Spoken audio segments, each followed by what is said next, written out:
Hi, Jonita Dsouza. Your feminine lifestylist, as you're known as. And we were just saying earlier, it's been a whole year, and it feels like a lot longer that we first met, doesn't it? Exactly. Yes. Yeah. Hi. Hello. And just can't believe that it's only been a year. I feel like I know you for so long.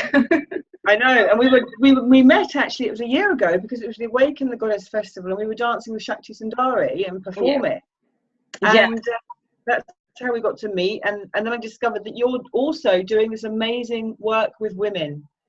Your feminine lifestylist. Where did that name come from? So the feminine lifestylist is something that I think I just created for myself because I just couldn't fit myself in any other category. I started working with women and I started doing the circles and teaching the sacred feminine wisdom. And I didn't want myself to be called as a feminine coach or I don't know, intuitive healer or things like that. It's just not match. And when you're doing circles, the whole concept of circle is that you all are in it together. There's no one leader, there's no one expert, and the circle is the integration of all of your energies. You're just a space holder.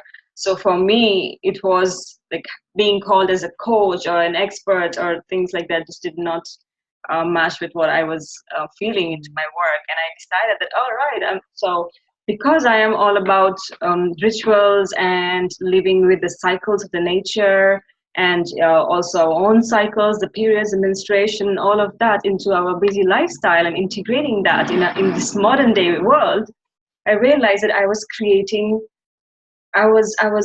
something to bring women back to a more holistic lifestyle, much more sustainable lifestyle. And that's why I decided, like, all right, so I am a lifestylist. And I Googled that word and that word didn't exist. So I was like, all right, cool. Okay, that's even better. What? Your word, Jonita. Am I echoing? No. Oh, that's good, because I am listening a little bit, so I just wanted to check on that. Wow. So all of this work around the goddess, what is the goddess to you? Because you just kind of semi-described it, but I think both of us realise that a lot of women are kind of a little bit scared of that word. I mean, obviously the women last year that came to the festival were quite new to all of this. So how do you explain what the goddess is or means? Like I said, long time ago, women were the keepers of the information, the keepers of the fire that was providing the food, the healers who had knowledge about all things, plants, medicines, crystals, all this mystery, magic, moon, blood, giving birth, life, death, all of this were like really innate to women from the ancient times, and they were held as sacred goddesses. And I feel that the time is returning right now, and which is why a lot of us women are being called to integrate those old practices. When we find this truth, we find a resemblance. We feel like, yes, it's not like I'm discovering something new. It feels like I'm remembering something new all the time. So I feel like for us, this modern day women goddess is pretty much the remembrance of who we really are. Yes, absolutely. It's really interesting because I remember before this conversation with you, I quickly Googled goddess. What does goddess mean? And what does Google say? I always like to look at the controversial side of it. And I have it open, and if you just type in Google dictionary, the definition of goddess is a woman who is greatly admired, especially for her beauty. Wow. And I'm like, no. Everything has been distorted to how we should look, how we should be on the outside.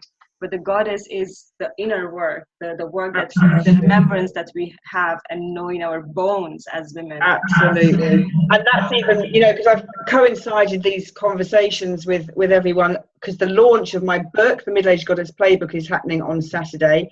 And that's kind of the strapline that I've been using, is that beauty begins the moment you remember who you really are. Yeah. That comes from within, and every woman has that. Every woman is a goddess, like you say, So and it's patriarchy and the programming that we've all believed. We don't even realize what our belief systems are. We're so ingrained in it all.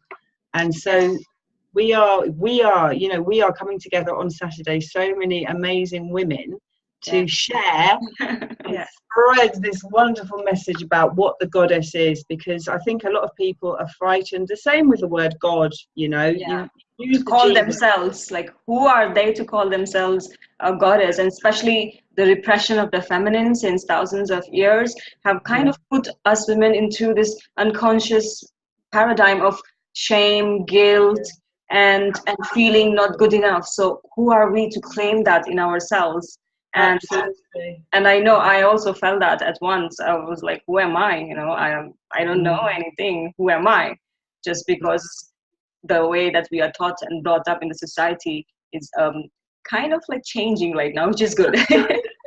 And it's true. And I did a lot of the Anthony Robbins stuff at the beginning of my sort of journey. Yeah. And so living in this sort of masculine and running a business and bringing up boys pretty much felt like on my own. But I was with my second husband, but I felt responsible because their dad had died. So I was like the one that carried all the responsibility.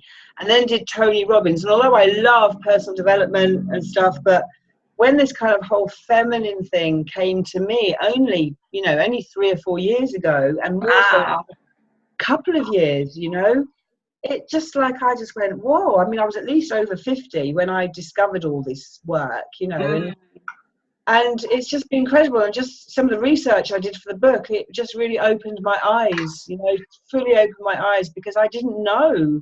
I didn't know how programmed I was. So kind of learning and trying. That's why I changed my name to Shakti, because I wanted more feminine energy. And I know that for me, when I started doing this work of the feminine, it was around 7 years ago. The word feminine and the goddess and all of this was not very well used and not very commonly used. And I remember at that time, #goddess is actually banned from Twitter. So #goddess is banned from Twitter and Instagram. Like, you cannot use this hashtag. And I was discovering all of this. I was getting letters from some women who really did not like the idea of what I was teaching, because I was asking women to soften, and they were saying that softening will not help us heal. Softening will not help us, go far. That will just make us feel weak. And a lot of different angles, which was really heartbreaking. And I was also weak enough that I would take everything personally and cry, and now I just laugh at it, because I know so many of us, just like you, me, and so many other women are doing this work that we can openly start talking about it. Even the festival last year, like, wow. I know, it's amazing, isn't it? It's really exciting. And there's lots and lots of us coming together on Saturday. So if anyone's listening to this video, listening to this little conversation, do come along to London. I'll put the link below. And we're all going to be there doing our workshops and our talks and have our stalls and lots of yummy food. And I'm going to put your information below as well, Jonita, because you do so many amazing things with women and workshops and talks. I came to one of your workshops last year. In fact, I presented a little thing, didn't I? I was, a little bit of dance, but it was a wonderful day. What you're giving out there is just absolutely fantastic.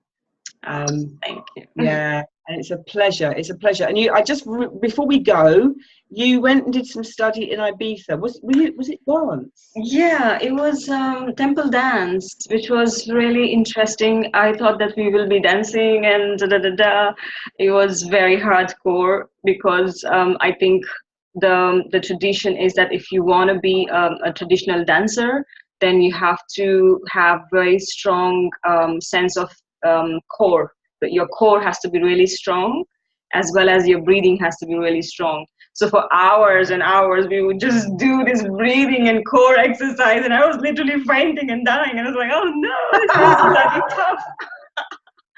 But I realized what beautiful thing happened is that after that, when we started to dance and move, you could feel like I don't need coffee, sugar, and things like that anymore to give me energy. Anytime I'm feeling like a slack in energy, I just go and do those movements and I'm just back up. So Yeah. I feel like I have kind of I found that switch in me, that I can actually use to tap into my energy, which is Wow. which exists in all of us women. We do not have to look into the external, into substances to provide us the energy that we need to live in this modern day world. Absolutely. And we were just chatting quickly before we came on air, and we were both saying how we both do this work because it's what we both need in our own lives. And that's how it seems to work, isn't it? Like everything you're sharing, everything I'm sharing, it's like, yes, please give it to me, I want it.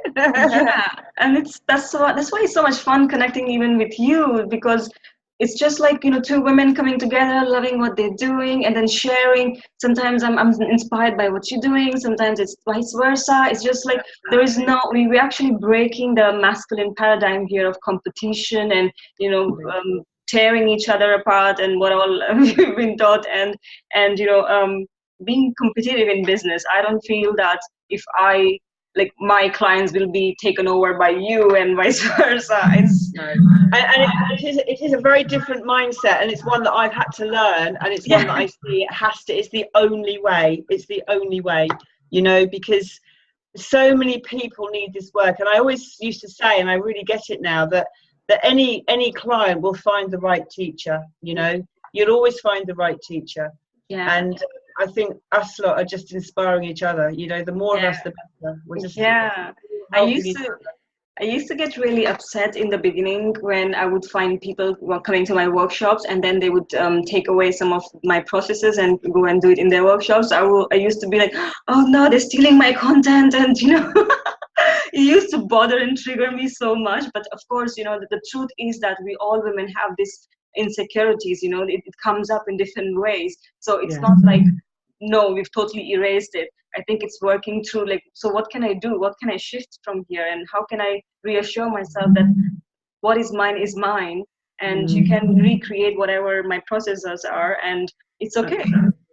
Thousands of us are required right now. Yeah, absolutely.